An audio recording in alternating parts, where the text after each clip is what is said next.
Bem-vindo a todos ao curso de TDD e Testes de Unidade.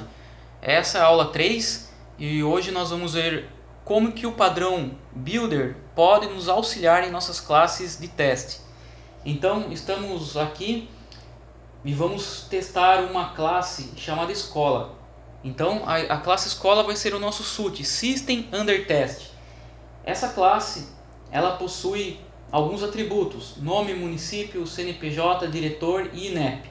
Possui também um construtor, a qual recebe como parâmetro todos valores que são atribuídos aos seus atributos.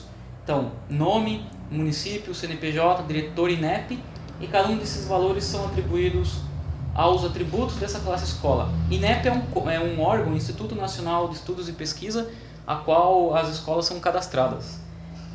E depois, essa classe escola também possui getters e setters. A nossa classe de teste, escola teste, nós estamos usando um Maven aqui. Vocês podem ver que no pacote de produção está a classe escola e no pacote de teste está a nossa classe de teste. Nossa classe de teste, como nós vamos rever um conceito que nós já vimos em aulas anteriores, que é as divisões do método de teste. São 4, ok?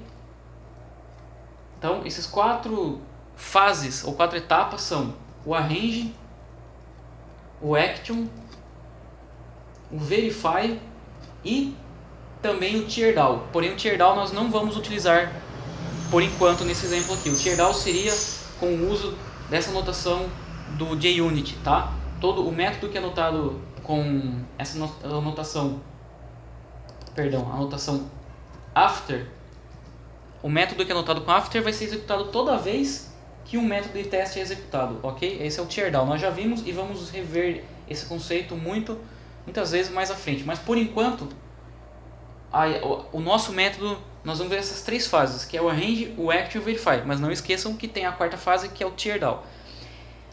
Dentro do arrange existe o setup, tá? O setup é o que prepara os nossos cenários de teste, nosso ambiente de teste. Dentro do setup existe os fixtures, tá? Dentro dos tipos de fixture nós já vimos o fixture inline, o shared fixture e o delegate fixture, ok? Se o fixture é inline, dentro do arrange ou nesse trecho aqui, nessa fase do arrange, já estará o fixture também, ok? No nosso caso aqui, o arrange vai servir para a gente criar algumas variáveis, que nos vão fornecer expectativas do teste, né? A action vai executar algo do nosso SUT, que é o foco do método, e o verify vai verificar.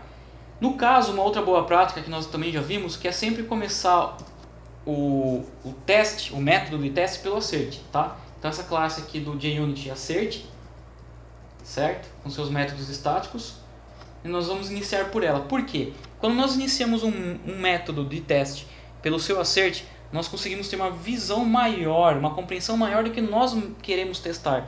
Então, se nós começamos pelo assert, inclusive, podemos até trocar o nome do nosso método de teste, porque descobrimos que realmente o que nós queremos testar não é bem o que esse nome está nos sugerindo. Lembrando também que o nome do método de teste deve ser intuitivo, deve ser objetivo. Por quê? Porque o intuito é que nossas classes de teste seja a nossa documentação. Então, esse nome deve trocar diretor, fica bem explícito que nós desejamos trocar, né, esse atributo no diretor aqui, ó, da classe escola. Como essa classe é apenas uma classe didática, todos os campos, todos os atributos são string, mas poderiam ser tipos também. Voltando aqui, então, começamos pelo nosso assert e colocamos o que? Colocamos um atributo escola, que dado o método getDiretor, ele deve ser igual ao diretor esperado, ok? Então vamos lá, vamos criar essas variáveis aqui. Então o diretor esperado vai ficar onde? No arrange, porque ele faz parte do que? Da organização, né? Da preparação do nosso ambiente de teste. Então vamos colocar aqui o que? Uma string, certo? Diretor esperado. E vamos colocar um valor aqui. Certo? Depois esse atributo escola também ficará aqui dentro, ou melhor, essa variável escola, ela ficará também no arrange, certo? Que é um objeto da nossa classe escola.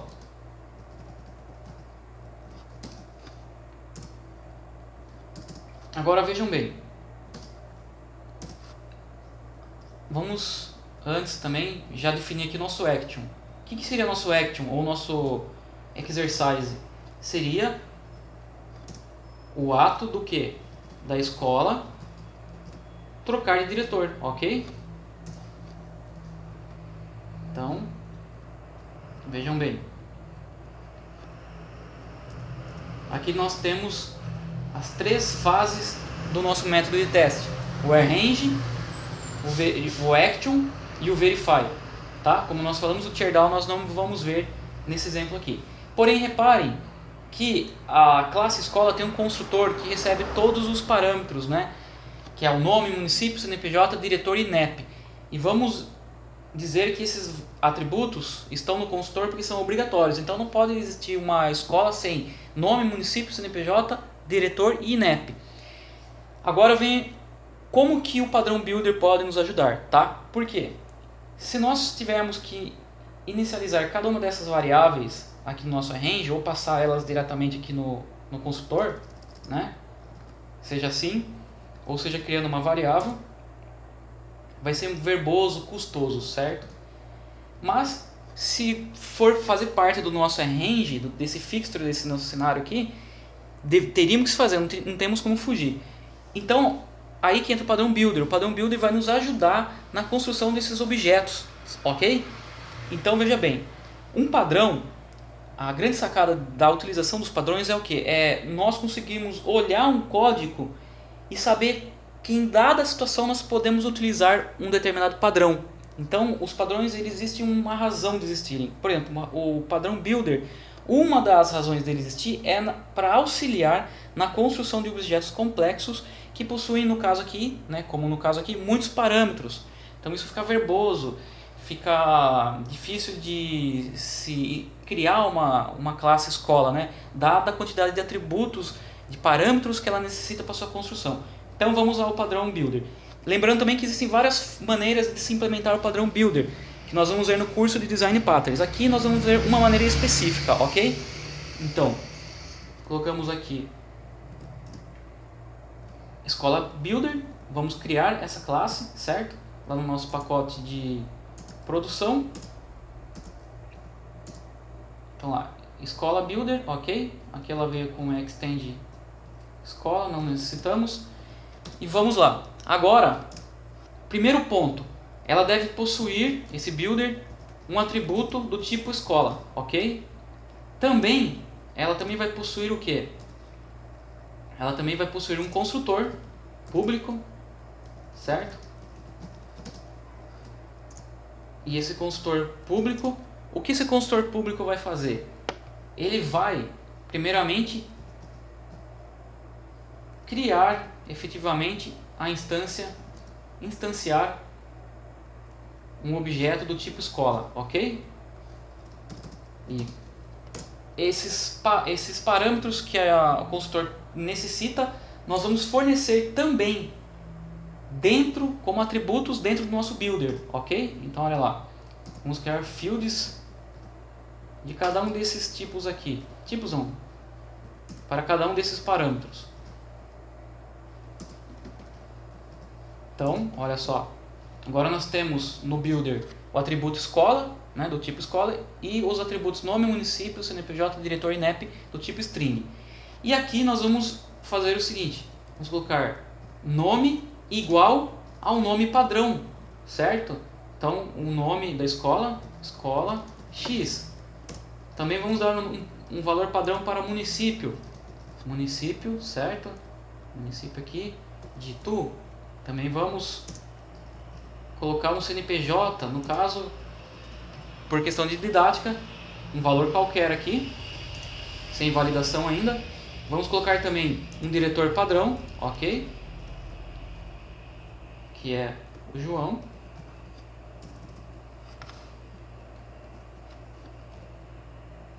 Vamos também colocar aqui um campo inep, ok? Com valor também sem validação. Então esse é o construtor do builder, ok?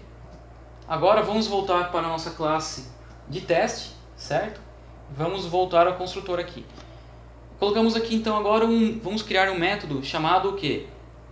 Município, por exemplo. Vamos lá, município, ok?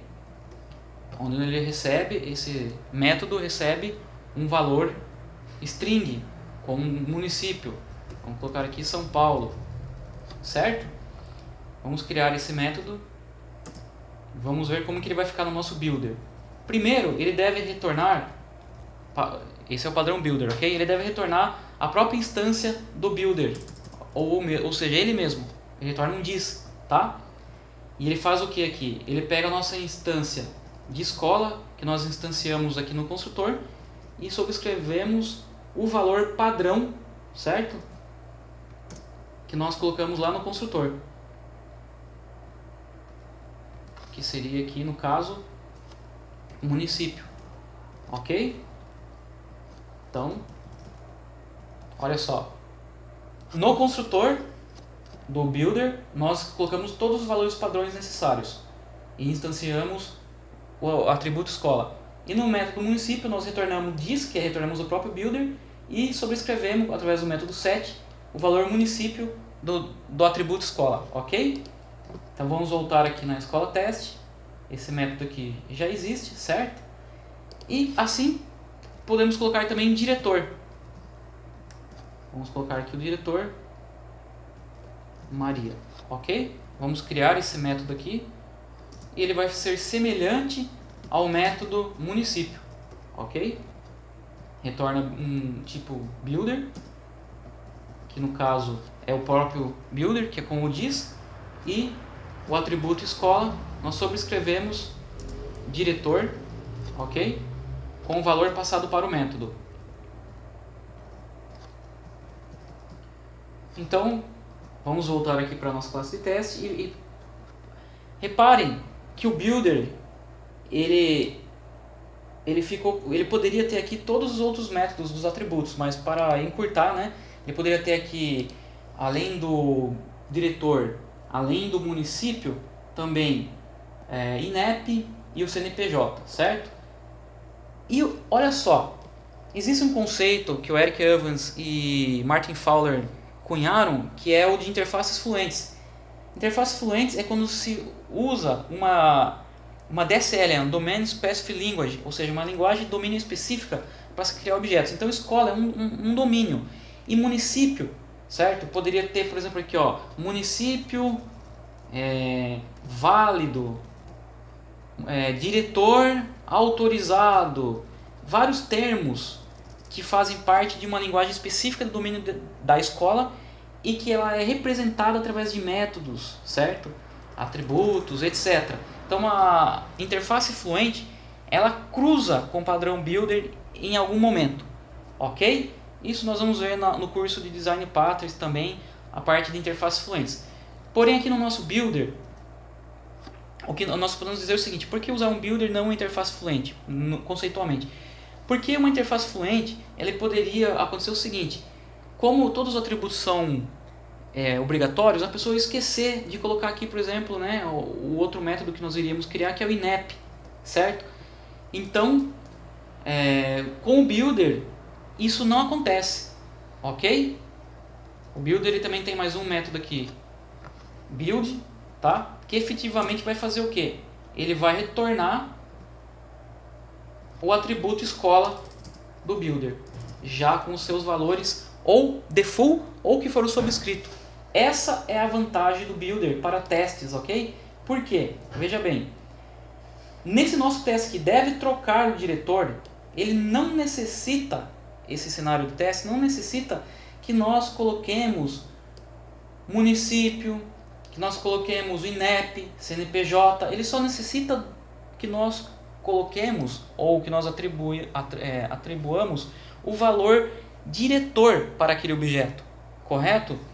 Então, o builder no seu construtor, relembrando aqui, no seu construtor, ele já coloca valores padrões para seus atributos, ok? Então, como para esse cenário de teste, esse método deve trocar diretor, é irrelevante o INEP, o CNPJ, o município, nós só utilizamos o método diretor do builder, ok? Então, o builder aqui com esse método builder retorna à escola. Então, em nosso arrange, nós temos uma variável do tipo string, né? Diretor esperado com João, e nós temos a escola, uma instância da classe escola, um objeto escola, com os valores padrões do builder, que o builder já nos forneceu, e nós também colocamos aqui explicitamente o valor Maria. E com certeza, aqui no nosso action, nós vamos ver se o set diretor, ou seja, se a troca de diretor vai ocorrer. Então é o action no nosso suit. E no assert nós verificamos se essa action teve o retorno esperado, ou seja, aqui no action nós colocamos set diretor esperado, e depois aqui no nosso assert nós verificamos através do método getDiretor se ele é igual ao diretor esperado, ok? Vamos rodar o teste aqui. O resultado deu verde, ou seja, o método passou. O resultado do getDiretor realmente foi o diretor esperado, ok? Então esse foi a introdução ao padrão Builder. E como podemos utilizar o padrão Builder para nos auxiliar na criação do nosso cenário de teste, num teste no geral.